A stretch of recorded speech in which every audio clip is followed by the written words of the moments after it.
Shalom, shalom, shalom, shalom, Yashala. This your boy, Brother Shamwa Allah, back at you with another edifying video. And today's lesson is going to be called Time's Up. Right? First and foremost, I want to give all praises, honor, and glory. I want to say, Halal, Yahawah, Bahasham, Yahawashi, Bahasham, Qadash. Right? That's all praises to the Heavenly Father, whose name is Yahawah, and His only begotten Son's name, who you ignorantly call Jesus, whose name is Yahawashi. Right, and the Holy Spirit, which is the Qadash.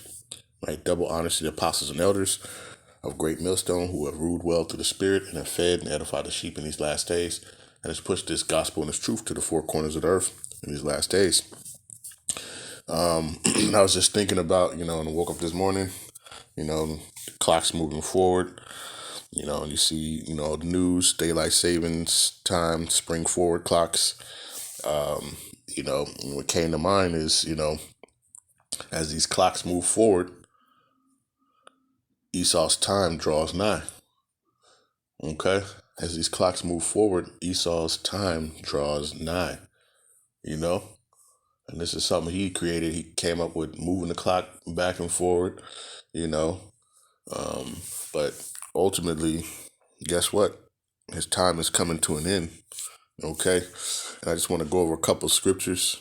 Lord's will, this is edifying, right? So let's get into it.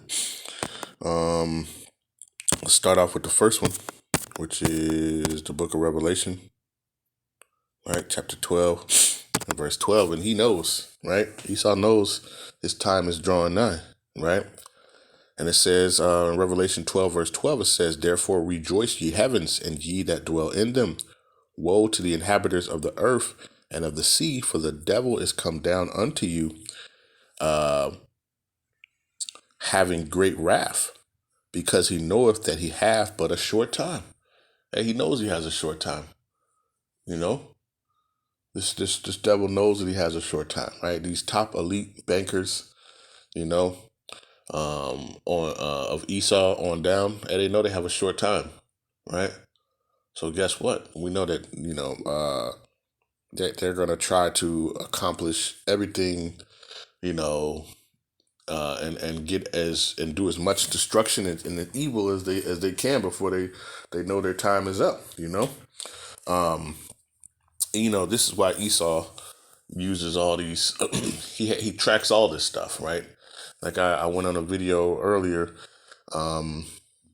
He tracks earthquakes.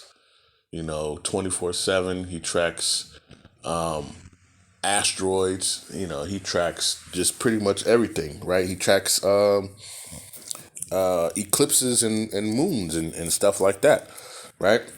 As a matter of fact, let's get that real quick, right? So he knows, and he the scriptures say that he's wiser than Daniel. Okay.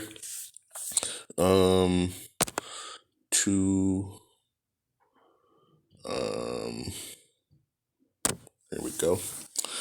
This is Joel chapter 2 and verse 31. What? And it says, "The sun shall be turned into darkness and the moon into blood before the great and terrible day of Yahawah shall come." Right? And so they're observing these things, That's why they got apps, for the moon phases. They have apps for, eclipses, all types of stuff, right? Because they're tracking their time because they know they have a short time, right? Esau knows he has a short time, right? And you got a eclipse coming up, next month, and you got all these people that are getting ready to gather for these times, and we know that these signs are to tell us, are to warn. They're times for us to warn us, and they're time to show us that death and destruction is coming.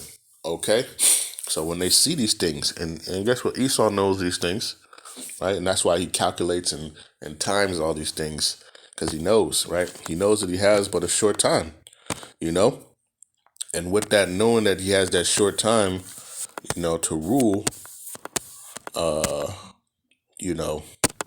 he can't sleep, because he has to create his wickedness, right? This is the book of Proverbs, chapter 4 In verse 16, it says, "For they sleep not, except they have done mischief, and their sleep is taken away unless they cause some to fall." Right? It also talks about how a rich man can't sleep, right? Because he's continually worried about his riches and somebody trying to scheme, and he can't get no sleep. That's how these top bankers are, man. Right? Hey, they know that their time is coming up, right? And you forwarded the clocks, you forwarded the clocks. But it says, "For they eat the bread of wickedness, and they drink the wine of violence," right? And they toss and turn. They can't sleep unless they can come up with something to shed blood, right? Or to cause mischief, amongst the people, right? Who do them no harm. You know what I mean? But this is how they are. This is how the wicked are. Okay. Um, and just knowing, you know, like I say, they know that their time is short, right? Because what is that? Let's get that real quick.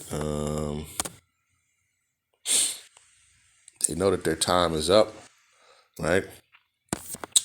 Second Esdras, right? We bring it out, right? And listen, a lot of these scriptures we continue to bring out, right? So it says, "For Esau," this is Second Esdras chapter 6, verse 9, "For Esau is the end of the world, and Jacob is the beginning of it that followeth." Right? And they know that their time is coming to an end. Their time is short, and you just pushing the clock up is just speeding up your time, you know.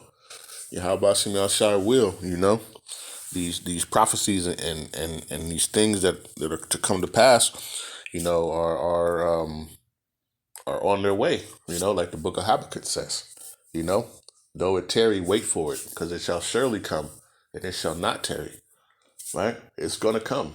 It's going to happen. And Esau knows it's going to happen. And this is why he's trying to get everything, implemented, So, and we continue to prophesy, right? Let's get that real quick. Jeremiah chapter 28, verse number 8, right? It says, "The prophets that have been before me and before thee of old prophesied both against many countries and against great kingdoms of war and of evil and of pestilence," right? And this is a great kingdom, and we are prophesying, we are praying that Yahawashi, brings swift destruction to this place. We're prophesying of the war, right? World War III, of evil, We know that these things are going to come to pass, before the great day of Yahawashi and of pestilence, okay? So we prophesy, against this place, against this kingdom, for the downfall of this kingdom and the rise of Jacob's world, right? Or the kingdom of heaven, right? Which shall rule forever, okay? So, and guess what? And they know this.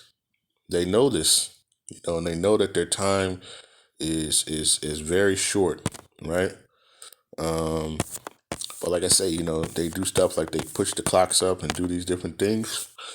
Let's go to the book of Matthew, right? Chapter 24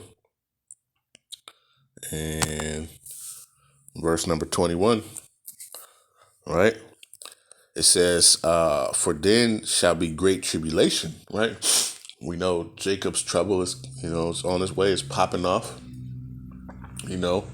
World War III is popping off, right? All these things, the MOTB, it's just all it has to do is be implemented. They're looking for that time, right? It says, "For then shall be great tribulation, such as not since the beginning of the world to this time," says, "nor ever shall be." Okay, but it says, "And except those days should be shortened, there should no flesh be saved. But for the elect's sake, those days shall be shortened." And me and my Akim, we continue to talk about, man, how quick these weeks are going by. It's like we go out on the highways and hedges, then we know we got to go back, to the plantation and this, that, and the other. And then the next thing we know, we back on the highways and hedges again, prophesying, And now what has Esau done? He's pushed the clock forward, you know? And guess what? We know, hey, his time is ticking. His time is about to be up, okay?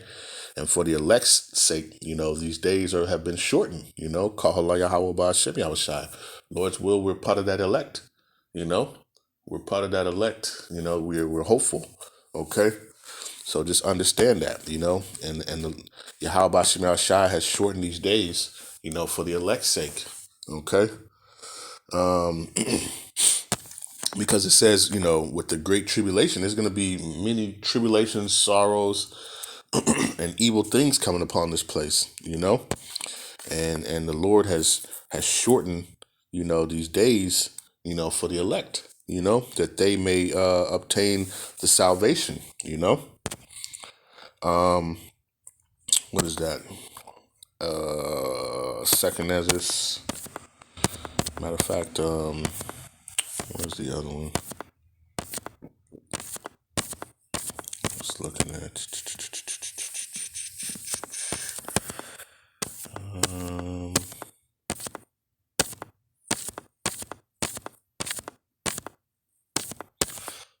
Second Ezra 16, Salakia.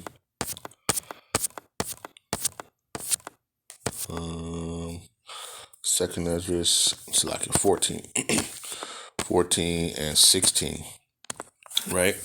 It says, for yet greater evils than those which thou hast seen happen shall be done hereafter.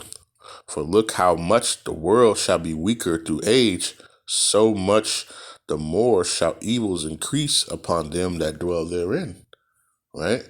And just understand that, right? That the times that we're living in, they're going to get even eviler and eviler, right? You see, just like I say, all you gotta do is look at the news, you can see what's going on. Look outside. You see the things that are happening, and because of, the time, and Esau knows that he has but a short time, he's gonna, create much evil. Like, he can't sleep until he does these things, right? So just understand that these things are coming, But what does it say? When he does it, he's gonna be like a madman, right? What is that? 70. Second Ezra chapter 16 and verse 71.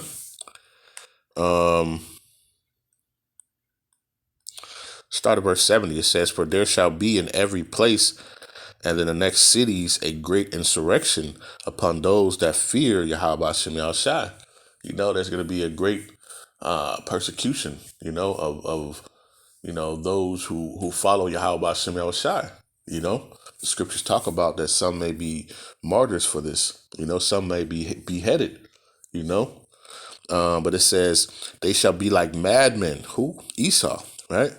His top, banker family, on down, right? These top elites on down. It says they shall be like madmen, sparing none, but still spoiling and destroying those that fear Yahawah Bahasham Yahawashi. That's their main mission. That Esau versus Jacob, that spirit, is going to return in full force. Okay. And it says, and they shall waste and take away their goods and cast them out of their houses, right?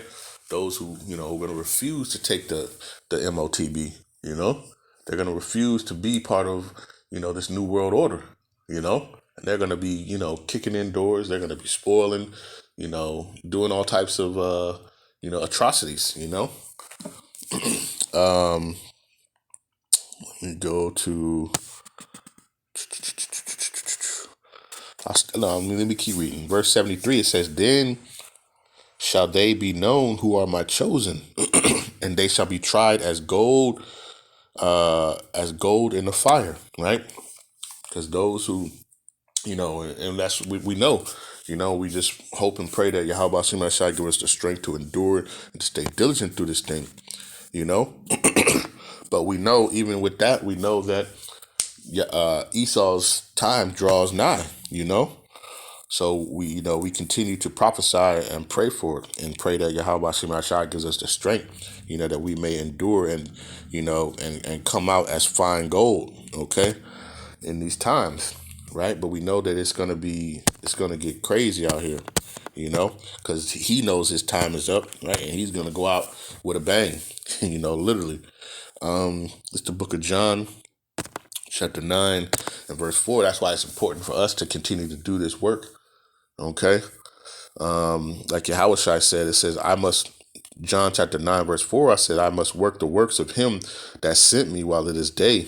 The night cometh when no man can work, because there's going to come a time where we're not going to be able to go out there. It's going to be a time where we might not be able to go out to go out on the highways and hedges, right? Or put this information out on the unicorn, because there's going to be so many restrictions, and they're already coming out with, in Canada, reading the scriptures and reading the Bibles out loud, is going to come with a penalty, so understand that, right? And if that happens there, then that's going to spread, here to Babylon, of course, So just understand these things are being set up in place, right? And Esau knows that his time is up, right? He knows his time is up. So, that's why we must continue to do the work that we were sent to do. Okay. Let's get one more. We'll close it up. 1 Peter chapter 4, start at verse number 7, right? It says, but the end of all things is at hand, right? Because time is up, Esau, right? Push forward your clocks, and guess what? Your time draws nigh. It says, but the end of all things is at hand. Be ye therefore sober and watch unto prayer, right? Those who are diligent and faithful in this ministry, right? You got to be sober, man, and watch unto prayer, right? Call in the name of Yahawah Bahasham Yahawashi, right? And it says, and above all things, have fervent charity among yourselves, right? Charity is love, right? It says, for love shall cover a multitude of sins, and this love is doing this work, doing what's pleasing to Yahawah Bahasham Yahawashi, These are the things that we must do. We must, make sure that we continue to be sober and to be diligent in this thing. Okay. Let's get this one. I always bring it out. But let's get to it. This is Luke chapter 21 and verse 36. It says, watch ye therefore and pray always, that ye may be accounted worthy to escape all these things that shall come to pass. Right? Because we know he's going to be like a madman, right? Sparing none.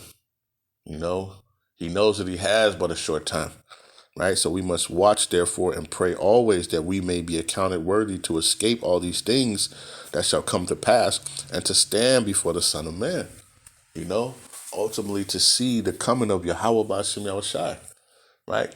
Lord of Lord and King of Kings, man. It's going to be a beautiful thing, man. And Lord's will, we're a part of that number that is able to escape all the judgments and tribulations, to be able to see the coming of the Son of the Heavenly Father, right? So, just a little exhortation, Lord's will is edifying, right? I want to give all praises, honor, and glory. I want to say, Halal, Yahawah, Bahasham, Yahawashi, Bahasham, Rawchaa, Qadash. Peace and blessings to the 12 tribes scattered abroad. A mighty shalom to the elect, right? To the 144,000 men, 12,000 from each tribe, and to the rest of the elect. Stay diligent, stay focused, keep enduring, right? Keep watching, keep praying, to the rest of the elect, keep praying for one another, keep staying diligent in this thing, and with that, I want to say shalom.